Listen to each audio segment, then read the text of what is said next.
सार्वजनिक बांधकाम विभागाचा मोठा निर्णय। राज्यातील ग्रामीण भागातही काँक्रीटचे रस्ते तयार करणार। सार्वजनिक बांधकाम विभागाच्या निर्णयाला मंत्रिमंडळाची मंजुरी। लातूरच्या विलासराव देशमुख कृषी जैव तंत्रज्ञान महाविद्यालयाच्या तातडीच्या दुरुस्तीसाठी तात्काळ 2 कोटींचा निधी तसंच संपूर्ण नूतनीकरण करण्यासाठी सविस्तर प्रकल्प अहवाल सादर करा। कृषी मंत्री धनंजय मुंडेंचे निर्देश। आसाराम बापूंची प्रकृती गंभीर। 13 जानेवारीपासून जोधपूरच्या एम्स रुग्णालयात उपचार सुरू। योग वेदांत समितीची माहिती। आयसीआयसीआय बँक आणि व्हिडिओकॉन लोन घोटाळा प्रकरणी चंदा आणि दीपक कोचर यांना हायकोर्टाचा दिलासा। जानेवारी 2023 मध्ये दिलेला अंतरिम जामीन हायकोर्टाने नियमित केला। ज्ञानवापीच्या तळघरात पूजा सुरू केल्याप्रकरणी अलाहाबाद उच्च न्यायालयाची आजची सुनावणी अपूर्ण। उद्या सकाळी 10 वाजल्यापासून पुढची सुनावणी।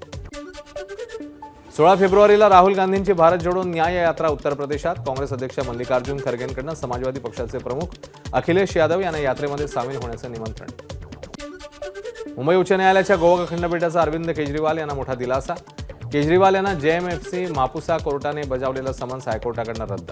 2017च्या गोवा निवडणूक प्रचारादरम्यानच्या भाषणाशी संबंधित प्रकरण। मध्य प्रदेशच्या हरदामध्ये लागलेल्या आगीची मुख्यमंत्री मोहन यादव यांच्याकडून दखल। मंत्रालयात अधिकाऱ्यांची बैठक घेत ग्रीन कॉरिडॉरबाबत दिल्या सूचना। जखमींना तातडीने रुग्णालयात नेण्यासाठी हरदा ते भोपाळ दरम्यान ग्रीन कॉरिडॉर तयार करण्याचं काम सुरू। 1643 किलोमीटर म्यानमार सीमेवर भारत कुंपण घालणार तसंच सीमेलगत पेट्रोल ट्रॅक बांधला जाणार। केंद्रीय गृह मंत्रालयाचा मोठा निर्णय।